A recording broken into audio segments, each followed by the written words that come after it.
সব ফেরেশতারা আদম আলাইহিস সালামকে সিজদা দিল, কিন্তু ইবলিস আল্লাহ তাআলার আদেশ অমান্য করলো। আল্লাহ তাআলার আদেশ অমান্য করে আদম আলাইহিস সালামকে সিজদা দিল না। আল্লাহ তাআলা ইবলিসকে জিজ্ঞাসা করতেছে, কি ব্যাপার, কেন তুমি আমার আদেশ মান্য করলা না? ক্বালা মা মানাআকা আন তাসজুদা লিমা আমারতুক ক্বালা আনা খায়রুম মিন খলাকতানি মিন নারিন ওয়া খলাকতাহু মিন তিন। শয়তানকে আল্লাহ তাআলা জিজ্ঞাসা করে, কোন জিনিস তোমাকে আমার এই আদেশ মানতে বাধা প্রদান করলো? শয়তান এবার আল্লাহ তাআলার এই নির্দেশ অমান্য করার যুক্তি আল্লাহ তাআলার সামনে পেশ করে বলতেছে, খলাকতানি মিন নার, সিজদা না করার কারণ হইল আনা খায়রুম মিন, আমি তার চাইতে ভালো, এই জন্য আমি তাকে সিজদা করি নাই। ভালো কেন?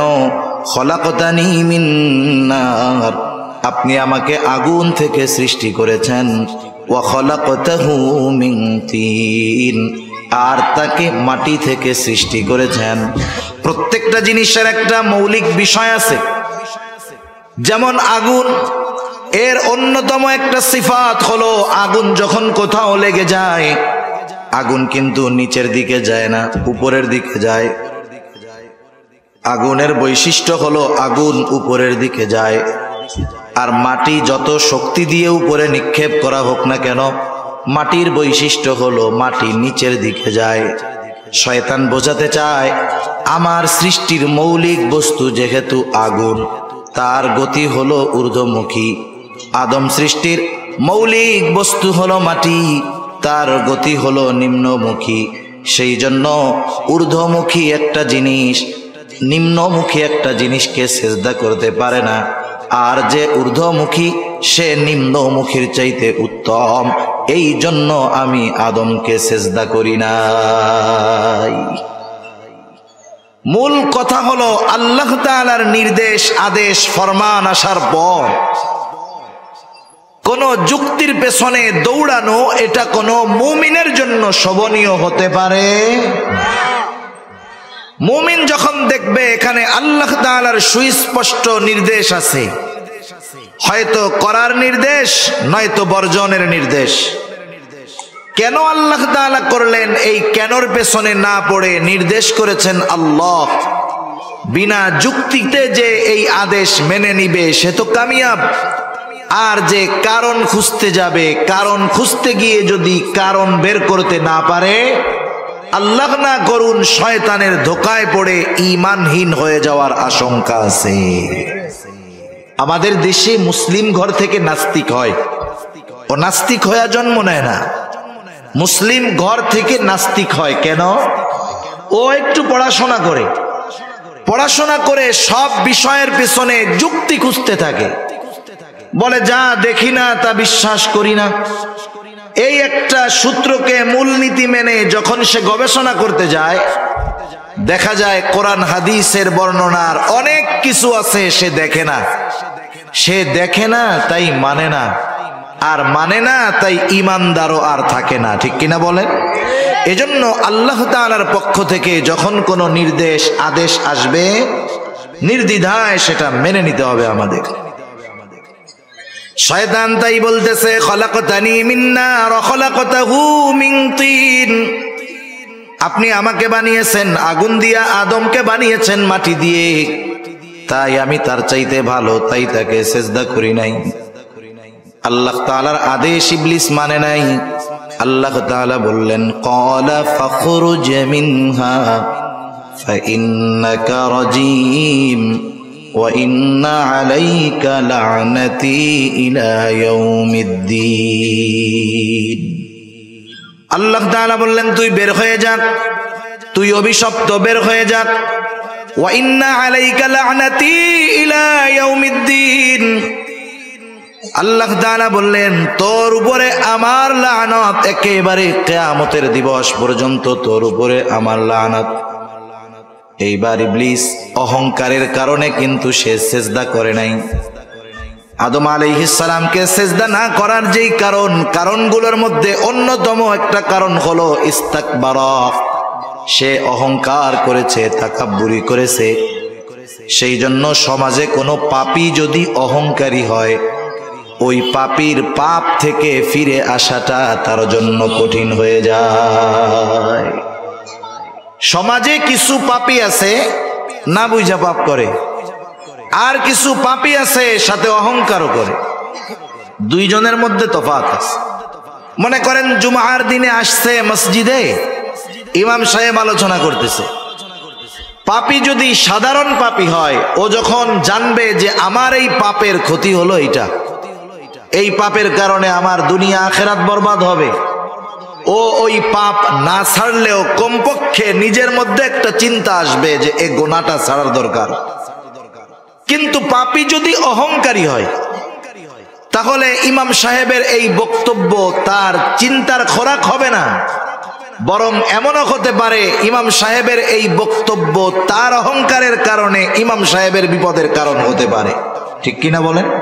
মাঝে মধ্যে দেখেন না, অনেক জায়গায় ইমাম সাহেব মাদকের বিরুদ্ধে বয়ান দিছে। এখন ওই এলাকার বড় মাদক ব্যবসায়ী হইল ওই এলাকার বড় লিডার, দিমাগ নিয়ে অহংকার নিয়ে চলে। সে এই বয়ানে পরিবর্তন কোথায়, বরং উল্টা ইমামের উপরে আবার হামলা করে। হয় কি হয় না? হয়। সুদখোরের বিরুদ্ধে ইমাম সাহেব বলছে, সুদখোর এত জঘন্য এক পাপ সুদ। এই সুদ ছাড়া তো বহু দূরের কথা, সুদের কথা কেন বললো? আমরা খাই। অহংকার করে ইমামের উপরে আক্রমণ করে, এমন ঘটনা কম বেশি আমাদের দেশে ঘটে কি ঘটে না? ঘটে। আল্লাহ তাআলা যখন বললেন তুই বের হয়ে যা, শয়তান তখন অনুতপ্ত হয় নাই, আল্লাহ তাআলার কাছে ক্ষমা চায় নাই, বরং অহংকারের কারণে সে ক্ষমা আল্লাহ তাআলার কাছে চায় নাই, বরং উল্টা সে আল্লাহ তাআলার কাছে আরজি পেশ করতেছে। ক্বালা রাব্বি ফাআনযিরনি ইলা ইয়াউমি ইউবআসুন قال فإنك من المنظرين إلى يوم الوقت المعلوم।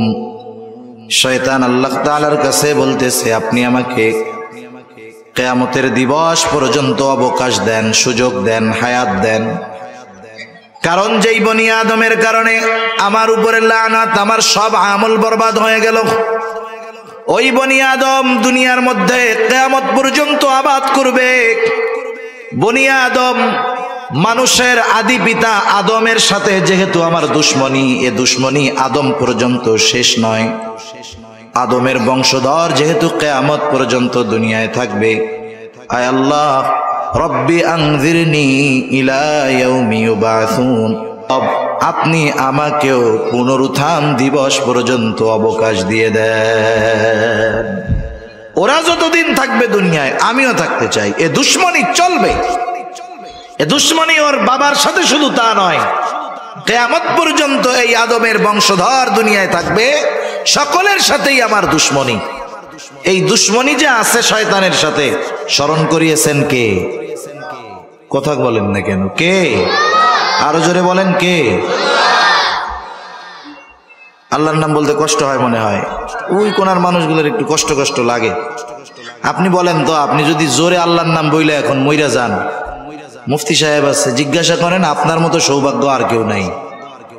আল্লাহর নাম যদি জবানে শেষ কথা হয় আর জোরে কইতে গিয়া যদি মইরা যান, আপনার চাইতে সৌভাগ্যবান আর কে আছে?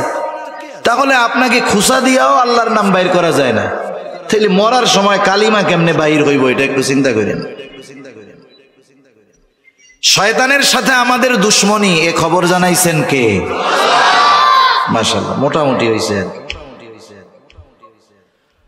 আল্লাহ তাআলা সে কথা জানায় দেন। ইবলিস আল্লাহ তাআলার কাছ থেকে পুনরুত্থান দিবস পর্যন্ত অবকাশ চেয়ে নিয়েছে, হায়াত চেয়ে নিয়েছে। আল্লাহ তাআলাও বললেন যে যাও, তোমাকে নির্দিষ্ট মেয়াদ পর্যন্ত অবকাশ দেওয়া হলো, ইলা ইয়াউমিল ওয়াক্তিল মা'লুম।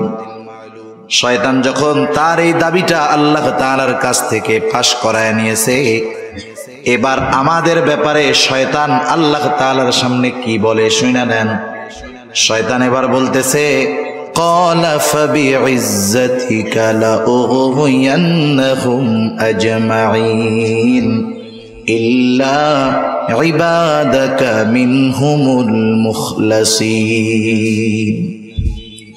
শয়তান কেমন যেন বলতেছে, রব আল্লাহ, যেহেতু আপনি আমাকে একেবারে কিয়ামত পর্যন্ত অবকাশ দিলেন, সুযোগ দিলেন, আমি তো বনি আদমের মধ্যে থাকতে পারবো, আমি তাদেরকে ধোঁকা দিব। আপনার ইজ্জতের কসম রব, আপনার ইজ্জতের কসম, সবগুলোকে আমি পথভ্রষ্ট করে ফেলবো, জাহান্নামী বানায় ফেলবো। ইল্লা ইবাদাকা মিনহুমুল মুখলাসিন, তবে আপনার একনিষ্ঠ বান্দাগুলো ছাড়া। আল্লাহ তাআলাও জানায় দিলেন, আমি আমার বান্দাদেরকে তোর ব্যাপারে সতর্ক করব, সব কথা জানায় দিব। এরপরেও যারা আমার কথাগুলো জানবার পরে তোর দলভুক্ত হবে, শুনানে লাআমলাআন্না জাহান্নামা মিনকা ওয়া মিম্মান তাবিআকা মিনহুম আজমাইন। আমি তো আমার বান্দাদের সতর্ক করে দিব তোর ব্যাপারে, এরপরেও যারা তোর দলভুক্ত হবে, শুনানে তুই আর তোর অনুসারীদেরকে দিয়া আমি আমার জাহান্নামকে পরিপূর্ণ করব। সেজন্য আল্লাহ তাআলা শয়তানের সাথে আমাদের সম্পর্কের কথা বারবার স্মরণ করায় দেন। শুধু তাই না, কথার কথা মনে করেন আপনি একজন নেতার পেছনে দৌড়াবেন। এখন নেতা আপনাদের সামনে নিয়ে বক্তব্য দিল, শোনো, তোমরা আমাকে নেতা মানছো ভালো কথা, কিন্তু তোমরা যদি কোনো বিপদে পড়ো আমি কিন্তু তোমাদের সাথে নাই। বলেন তো, এই রকম বক্তব্য যদি কোনো নেতা দেয়, এই বক্তব্যের পরে তার সামনে মাইকের স্পিকার আর ডান পাশে মাইকওয়ালা ছাড়া আর কেউ থাকবে নাকি? বলবে যে তোমার জন্য আমরা ময়দানে নামবো, বিপদে পড়লে তুমি সাথে নাই, তাইলে তোমার মতো নেতা আমাদের দরকার নাই। দুনিয়াতে যারা শয়তানকে নেতা মানবে, শয়তানের নেতৃত্ব মেনে নিবে, কিয়ামতের দিন কঠিন মুসিবতের সময়, সবচাইতে বড় মুসিবতের সময় কিন্তু তাদের নেতা তাদের সাথে থাকবে না। শয়তান সেই দিন তার অনুসারীদের সাথে কেমন আচরণ করবে, দয়াময় মালিক আল্লাহ রব্বুল আলামিন সেই দিন শয়তান তার অনুসারীদের সামনে কি কথা বলবে, কি বক্তব্য দিবে, সেই বক্তব্যটাও আল্লাহ তাআলা আমাদের জানায় দিয়েছে। আল্লাহ তাআলা কোরআনুল কারীমের মধ্যে বলেন, وقال الشيطان لما قضي الأمر إن الله وعدكم وعد الحق ووعدتكم فأخلفتكم وما كان لي عليكم من سلطان إلا أن دعوتكم فاستجبتم لي فلا تلوموني ولوموا أنفسكم ما أنا بمصرخكم وما أنتم بمصرخي إني كفرت بما أشركتموني من قبل। আল্লাহ তাআলা আমাদের জানায় দিলেন, কিন্তু বক্তব্যটা হলো শয়তানের, যেটা কিয়ামতের ময়দানে দিবে।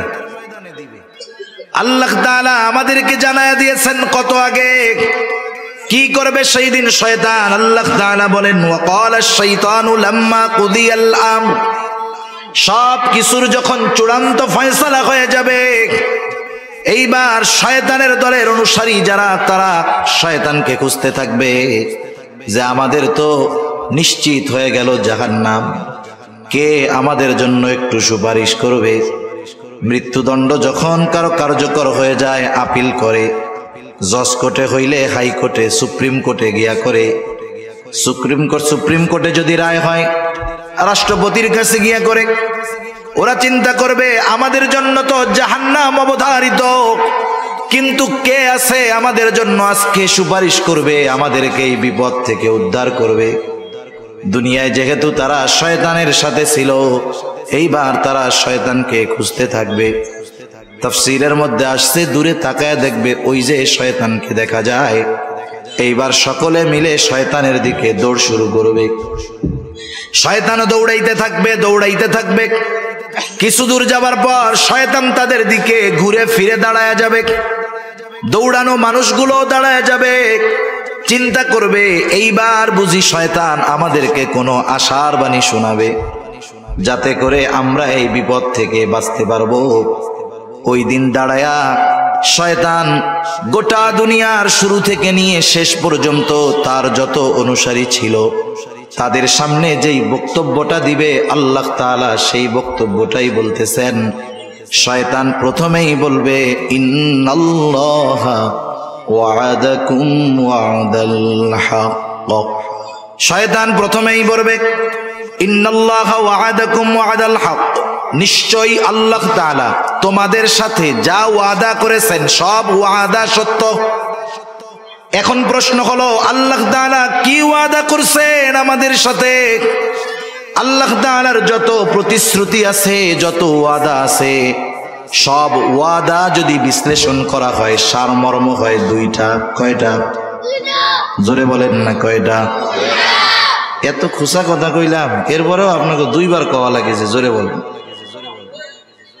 জোরে বলেন বলা রাখবে কেন? জিজ্ঞাসা করছি, যেটা নতুন কিছু জিজ্ঞাসা করছি। আগেই বলছি যে আল্লাহ তাআলা যত ওয়াদা দিয়েছেন সব ওয়াদার সারমর্ম দুইটা। এরপরে জিজ্ঞাসা করছি কয়টা? আগে হলো উত্তর বইলা দিছি, এরপরে জিজ্ঞাসা করছি।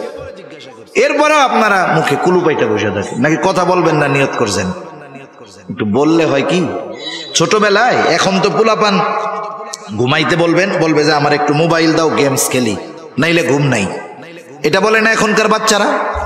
একটু মোবাইল দাও, একটু কার্টুন দেখাও, নাইলে ঘুমাবো না। আমাদেরও মনে আছে যতটুকু, ছোটবেলায় আমাদের যখন ঘুমাইতে বলতো আমরা বলতাম যে গল্প শোনাও। গল্প কে শোনাবে? দাদা, দাদি, মা, যে কোনো একজন তো শোনাবে। এইবার দাদির কাছে শুইছি, গল্প শুরু করছে। এক দেশে এক রাজা ছিল। আমরা কি কইতাম? রাজার একটা ঘোড়া ছিল, ঘোড়ার দুইটা পাখনা ছিল। এইবার আর হু হা কিচ্ছু হয় না। বলেন তো দাদির গল্প আছে না শেষ? দাদির গল্প চলতো না শেষ? দাদির গল্প চলতো ততক্ষণ, হুহা থাকতো যতক্ষণ। আমি আপনাদের সামনে বলতেছি, আপনারা কি সজাগ আছেন না ঘুমায় আছেন? এই জন্যই জিজ্ঞাসা করি, যে এই প্রশ্নগুলা করি। নতুন কিছু তো আর করি না, আগে উত্তর বলি এরপরে জিজ্ঞাসা করি। অথচ এই জিজ্ঞাসার কোনো দরকার নাই। বললাম যে সারমর্ম দুইটা, শেষ। কিন্তু এরপরে আবার জিজ্ঞাসা করি সারমর্ম কয়টা? আপনাদের জিজ্ঞাসা করার কারণ হলো এই গুরুত্বপূর্ণ কথাটা আপনারা মন দিয়ে শুনছেন কিনা। কিন্তু আমার মনে হচ্ছে যে না, আপনারা শুধু শুনতেছেন কিন্তু বলতে রাজি নাই। একটু কথা বলা যাবে না ইনশাআল্লাহ? আল্লাহ তৌফিক দান করুন। আল্লাহ তাআলা যত ওয়াদা করেছেন সব ওয়াদার সারমর্ম হলো দুইটা। এক নাম্বার হলো, ইন্নাল্লাযীনা আমানু ওয়া আমিলুস সলিহাতি লাহুম জান্নাতুন তাজরি মিন তাহতিহাল আনহার। এক নাম্বারটা হইল ঈমান আনো, নেক আমল করো, তোমাদের জন্য রয়েছে এমন জান্নাত যেই জান্নাতের পাদদেশ দিয়ে আছে প্রবাহিত নহর। আল্লাহ তাআলার যত ওয়াদা তার দ্বিতীয়টা হলো, ওয়াল্লাযীনা কাফারু ওয়া কাযযাবু বিআয়াতিনা উলাইকা আসহাবুল জাহিম।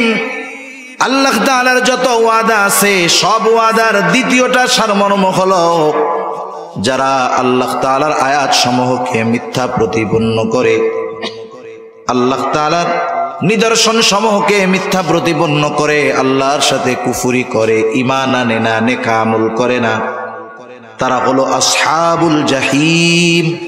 তাদের ঠিকানা হলো জাহান্নাম। এটা হলো আল্লাহ তাআলার সকল ওয়াদার একেবারে সারাংশ, মূল কথা। এই কথাই শয়তান মনে করায় দিবে। আল্লাহ তাআলা ওয়াদা দিয়েছিল, ঈমান আনো, নেক আমল করো, জান্নাত। ঈমান আনো নাই, নেক আমল করো নাই, জাহান্নাম। এই ওয়াদাটা আল্লাহ তাআলা দিয়েছিলেন। নিশ্চয়ই আল্লাহ তাআলার এই ওয়াদা সত্য, কোনো সন্দেহ নাই।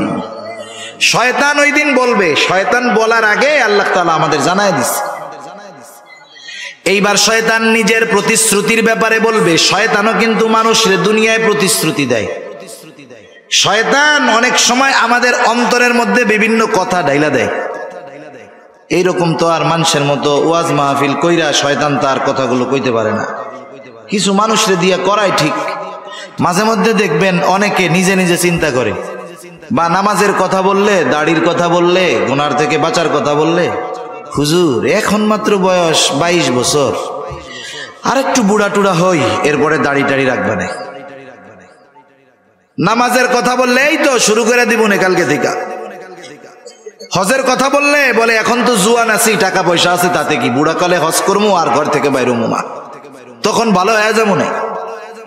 এইরকম কিছু বিষয়, কথা, চিন্তা আমাদের অন্তরে ডাইলা দেয় শয়তান। বলে টেনশন করিস না, হায়াত তো বহুত বাকি, পরে ভালো হয়ে যায়। এখন একটু চুরি চারি কর, দুর্নীতি কর, অন্যেরটা মাইরা খা, বুড়াকালে হজ কইরা একেবারে সদ্য ভূমিষ্ঠ শিশুর ন্যায় নিষ্পাপ হইয়া ঘরে বসে থাকবি। এই ধরনের ধোঁকা, এই ধরনের ওয়াদা মানুষের অন্তরে শয়তান ডাইলা দেয়। এবার শয়তান তার প্রতিশ্রুতি ওয়াদার ব্যাপারে বলবে,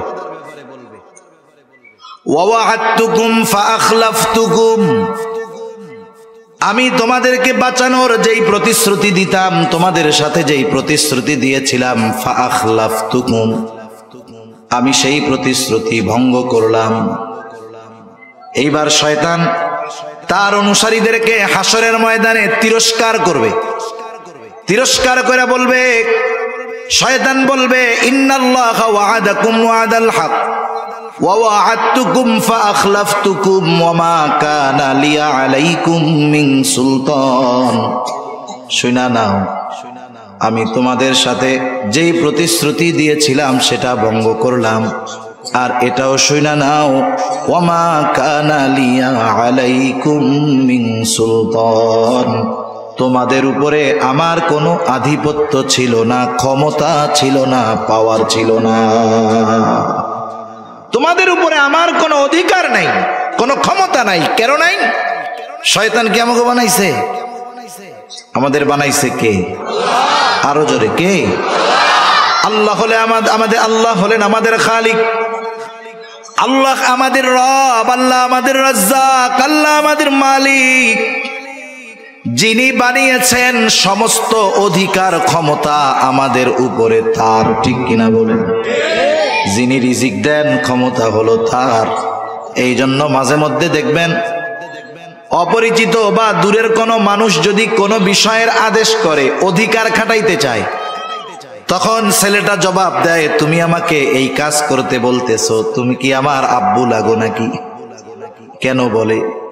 তার মানে তুমি যেই কথাটা বলছো, যেই অধিকার আমার উপরে প্রয়োগ করতেছো, এটা প্রয়োগ করার ক্ষমতা আমার বাপ রাখে, তুমি না। শয়তানও সেই দিন মনে করায় দিবে, যেহেতু আমি তোমাদের খালিক না, মালিক না, রাজ্জাক না, রব না, সুতরাং আমার তোমাদের উপরে কোনো অধিকার ছিল না। কিন্তু একটা জিনিস আমি করতাম, ইল্লা আন দাউতুকুম ফাস্তাজাবতুম লি, আমি শুধু তোমাদেরকে আমার দিকে ডাকতাম, আর তোমরা সব কিছু বাদ দিয়ে আমার ডাকে সাড়া দিয়ে আমার দিকে ছুটে আসতা। কিছুই দেই নাই তোমাদের, কিন্তু আমি ডাক দিলে তোমাকে আর সহ্য হইতো না। যেমন মনে করেন একটা ছোট বাচ্চা, তার বয়স 13-14 বছর, 14-15 বছরের ছেলে বিকাল বেলায় মাঠে কি করে? ফুটবল খেলে, ক্রিকেট খেলে, তাই না? একদিন ওর বাবা বলতেছে যে শোনো, আজকে আসরের পরে আমার সাথে তুমি বাসায় এই কাজটা করবা। ছেলেটা এবার আব্বার সাথে বাসায় কাজ শুরু করছে। বলেন তো, ছেলেকে দিয়ে কাজ করানোর অধিকার বাবার আছে না নাই? এইবার ছেলেটা বাবার সাথে কাজ করতেছে। রাস্তার পাশেই বাড়ি, বন্ধুরা ব্যাট বল নিয়ে মাঠে খেলতে যাইতেছে।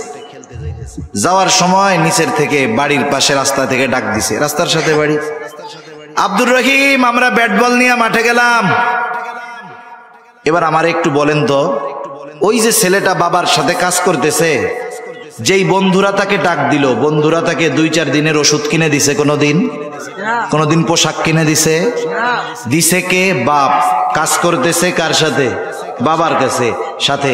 বলেন তো, বন্ধুর ওই ডাক যখন আব্দুর রহিমের কানে আসবে, আব্বার কাছে মন বসবে? ও কি চিন্তা করবে বন্ধুরা ডাকতেছে, ডাকুক, আমার আব্বা আমারে এত কিছু দেয়, আজকে আমি আর খেলতে যাব না? এইবার বন্ধুর আওয়াজ ডাক কানে আসার সাথে সাথে ওই জায়গায় মন বসবে না, আব্বারে বলবে আব্বা আমার আর ভালো লাগতেছে না, আমি আর পারবো না, আমি মাঠে যাবো, যেমনে হোক ওই জায়গার থেকে সুইটা বন্ধুদের সাথে খেলতে যাবে। ঠিক কিনা বলেন?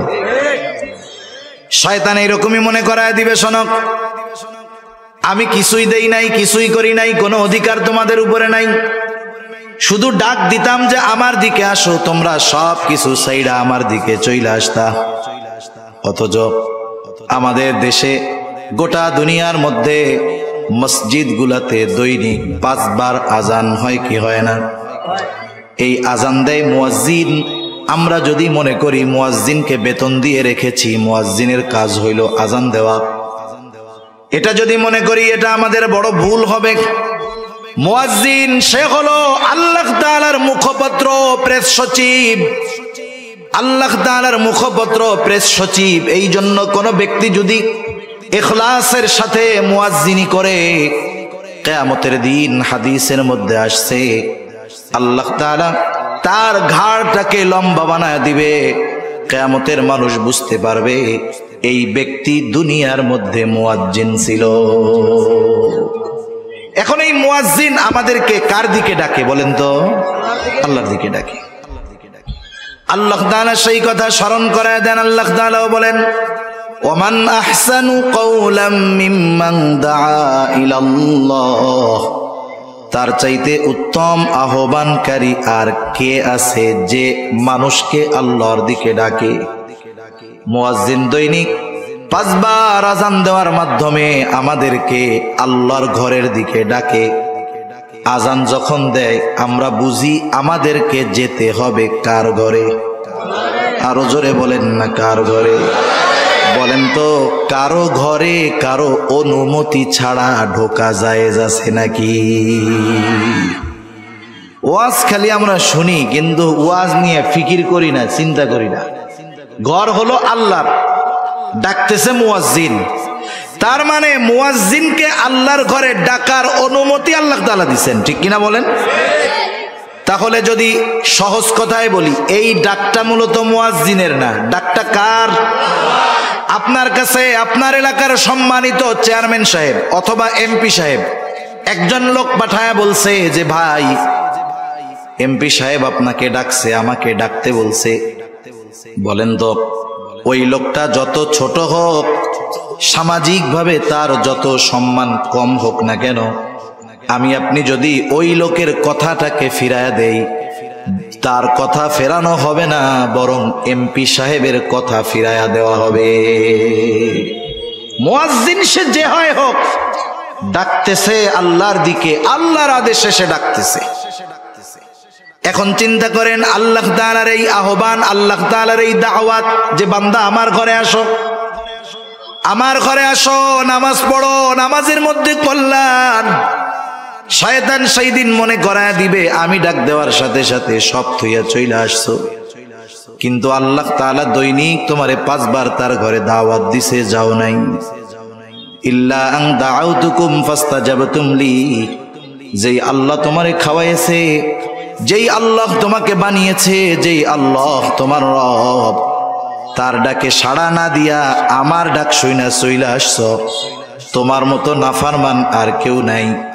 তোমার এই পরিণতি যে হয়েছে, এই জন্য তুমি আমারে বকা দিও না। ফালা তালুমুনি ওয়ালুমু আনফুসাকুম, আমাকে তিরস্কার কইরো না, আমারে ভৎসনা কইরো না। তোমরা নিজেরা নিজেদেরকে তিরস্কার করো, ভৎসনা করো। আর শুনা নাও, আজকের এই দিনে মা আনা বিমুসরিখিকুম ওয়া মা আনতুম বিমুসরিখিয়া, আমি নিজের জন্য কিছু করতে পারবো না, তোমাদের জন্য কিছু করতে পারবো না। সাথে সাথে এটাও জেনে নাও, ইন্নী কাফারতু বিমা আশরাকতুমুনি মিন ক্বাবল, কিয়ামতের দিন শয়তান তার অনুসারীদের সাথে এই বক্তব্য দিয়ে সম্পর্ক ছিন্ন করবে। এটা যে করবে এ ব্যাপারে কোনো সন্দেহ আছে? না থাকার কারণ এই বক্তব্যটা আমাদের যিনি জানিয়েছেন তিনি কে? এখন বলেন, এত সুস্পষ্টভাবে দুশ্মনের পরিচয় বলে দেওয়ার পরেও, দুশ্মনের মিশন কর্মপন্থা সব কিছু বলে দেওয়ার পরেও কেউ যদি আল্লাহর আহ্বানে সাড়া না দিয়ে শয়তানের ডাকে সাড়া দিয়ে পরকালে ক্ষতিগ্রস্ত হয়, পাপে লিপ্ত হয়, বলেন তো এর মতো জালেম দুনিয়ায় আর কেউ আছে?